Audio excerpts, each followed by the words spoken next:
I am 50 years old, lady. Here is my hot story how my husband friend Dick indulged my badly and whole time when I was in his strong arms. I can't resist because of Let's Start story the night I slept into Liam's room. Beckham, one of the most unforgettablies of my life, it started on an otherwise quiet Monday. I lay in my bed staring at the ceiling, the tick of the clock on my nightstand marking each passing second. I hadn't been able to sleep properly for weeks. The bed felt too large, the emptiness beside me. A constant reminder that my husband was rarely home said work kept him out late. Sometimes he didn't come back at all, claiming he was too tired after a client dinner or business trip to make the drive. I'd given up questioning it a long time ago, but the creeping silence left behind felt ominous, as if a piece of me had been slipping away unnoticed. Liam, on the other hand, had been staying in our guest room for past year. He and my husband were old friends, so when Liam needed a place to live between jobs agreed over time, I found self noticing tales about him I'd never paid attention to before. He was now 24, had ascertained strength in his build, and carried himself with a self-assurance I couldn't ignore. The playful guy who was said to leave soda cans everywhere had transformed into someone else, someone new who made my heart pound with confusion at times. A forbidden rush of excitement. I scolded myself for functus. What kind of woman grows attracted to a friend under her own roof yet? The harder I tried to bury these thoughts, the stronger they became. Lateef. Monday night, a faint rustle off its steps in the hallway broke the stillness. My heart kicked up and I held me breath, listening as the sounds faded. It's just Liam, probably up for a drink off. Water, I told myself, yet my hands were shaking. I forced my eyes shut and willed myself to calm down. He's just a tenant, a friend. But the tent wouldn't subside. I didn't know why, only that something was shifting inside me. Then next morning I found Liam in the kitchen, leaning against the counter with a mug of coffee. Sunlight coming through the window highlighted the lines of his face and cast a faint gold across his skin. He glanced up when I stepped in, offering a half smile. Morning, he said in a low-slightly raspy voice. Morning. I managed forcing to fiddle with the coffee maker so I wouldn't have to keep looking at him. Couldn't sleep last night, he escaped. Do you say that? I replied, startled. He shrugged, taking a sip. Heard you tossing and turning, figured something might be bothering you. I let out a too quick laugh. Too much on Mimond, I guess. He nodded thoughtfully. Same, he said, and that single word, same, lingered in the room heavy with something neither of us would name. That afternoon I was in the living room folding laundry, the TV humming in the background. Liam sprawled on the couch, scrolling through his phone. It should have been perfectly ordinary, but my eyes kept drifting to him. Do you ever fold laundry? Or is that strictly my job? I teased, trying to so Andy casual. He lifted his head, a crooked grin crossing his face. I thought that was your exclusive, right? I wouldn't want to take height from you. Oh, you're impossible. I shot back, chucking a rolled-up sock at him. He caught it, laughing, then threw it back in a gentle arc. All right, I'll help. Slid off the couch and crouched beside me. Picking up a fresh towel, he folded it with surprising deftness. Stared at him in mild amusement.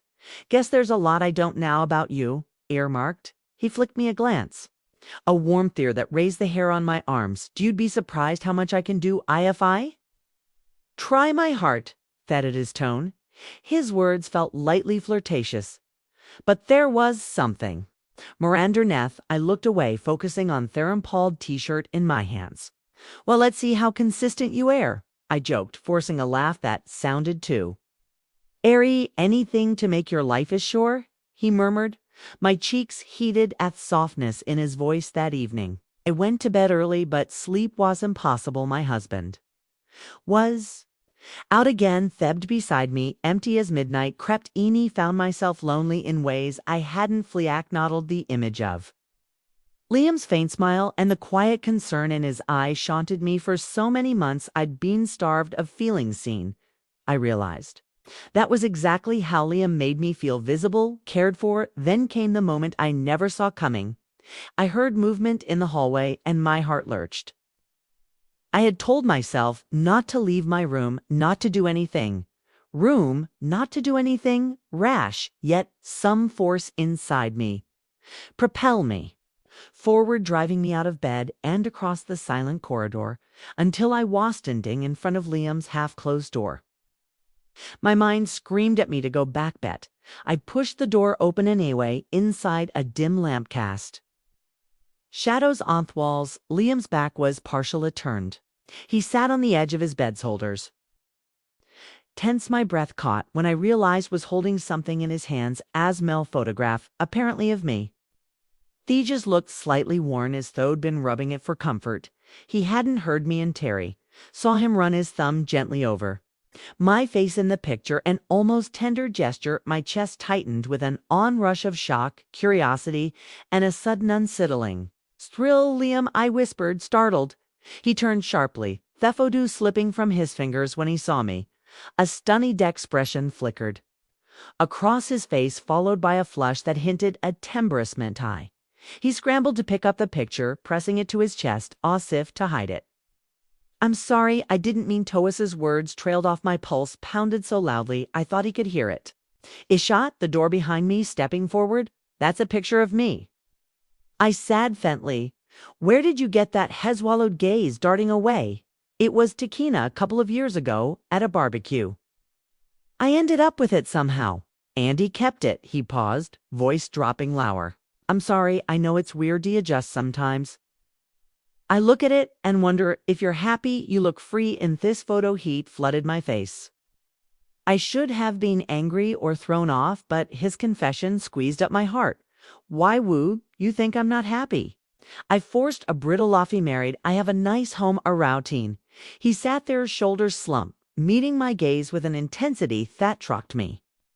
I think you deserve more, he said quietly. And I know I shouldn't be Theon saying that, but every time I see you, we sense there's something missing, like you're carrying the weight of the world alone. I wanted to deny it, but the words wouldn't come instead. I found myself moving closer, drawn in by the vulnerability in his eyes. I sank onto his bed next to him, making sure not to grow dim. The photo remained clutched in his hands. Dim light revealed my face on thought, small piece of paper, smiling in a moment. I barely remembered. You keep my picture, he whispered, still stunned. Why? His gaze flickered downward. Because I can't get you out. Off me head. My stomach did a flip for a moment. Neither of us spoke. The silence between us filled with the sound of our breathing, uneven and charged outside. The house was dead quiet. For once it felt like the entire world had shrunk to just the two of using this intimate, unsteady space. Liam, I began, my voice trembling. No, I'm married. He gave a slight nod, exhaling.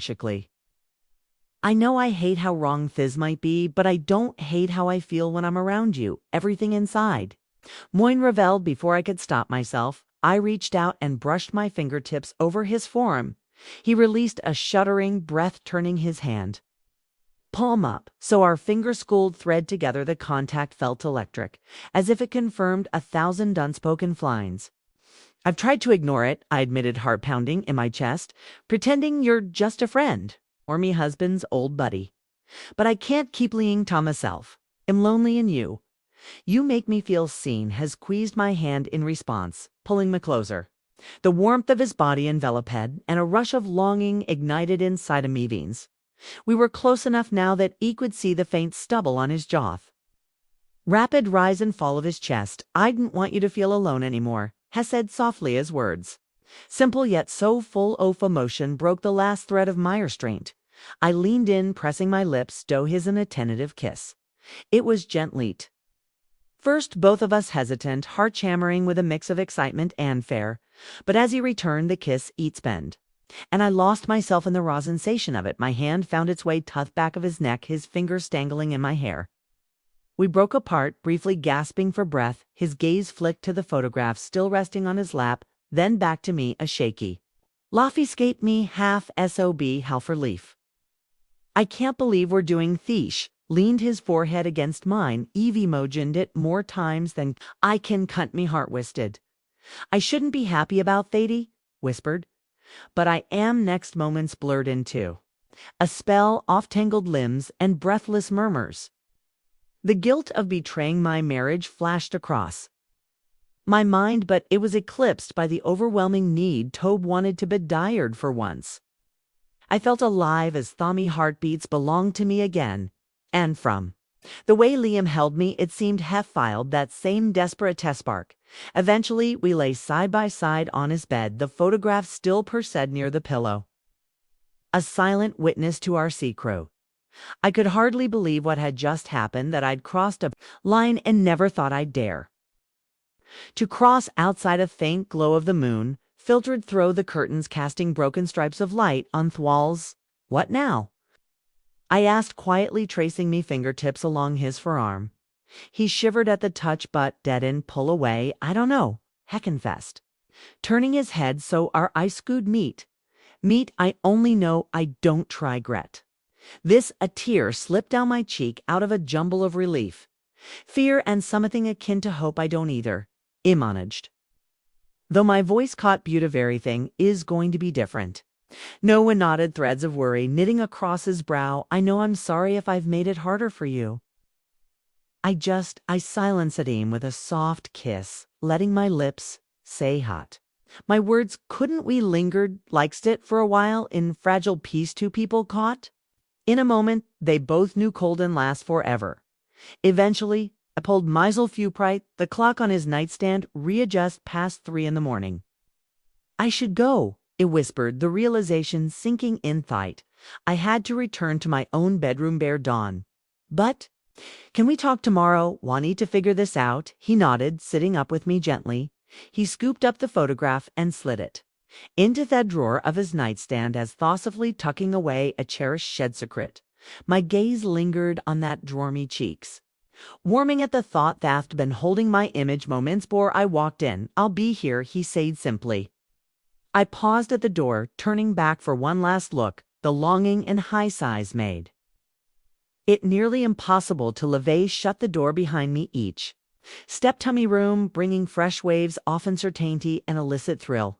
I wondered if the hush of the house would somehow reveal my betrayal. Guilt knotted in my chest, but sodded a tiny glow of euphoria for the rest of the night. Sleep remained elusive. My mind reeled with questions. Hold. I feel ashamed. Should I tell my husband or leave him? Would Liam and Eva truly be together?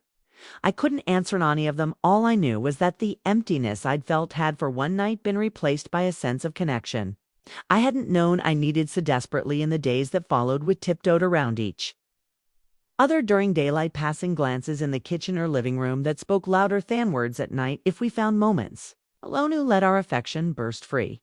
Again, kisses stolen behind closed doors, hushed confessions, fingers brushing beneath the edible.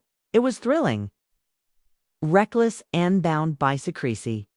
Part of me wanted to end it, to push him away before things got worse a bit. Another part, the one spark of warmth for too long, clung to Liam like he was me last lifeline. I still have no idea what the future holds. My husband remains oblivious. I'm torn between the guilt of me marriage vows and the undeniably action that's blossomed between Liam and May. Can't blame him. This was my choice tool. I know is that for the first time in ages I feel wanted, desired, and heart-brenningly. What should I do? A small part of hopes someone can give me the unsworcy. Don't have another part of me wonders if I'll ever be strong enough to dow hats, right? Whatever that may be. Hope you all, my lovely viewers and listeners, especially my old listeners, all of you so precious for me, kindly comments and like my story, and also subscribe and share for more stories like this. Love you all. Thanks.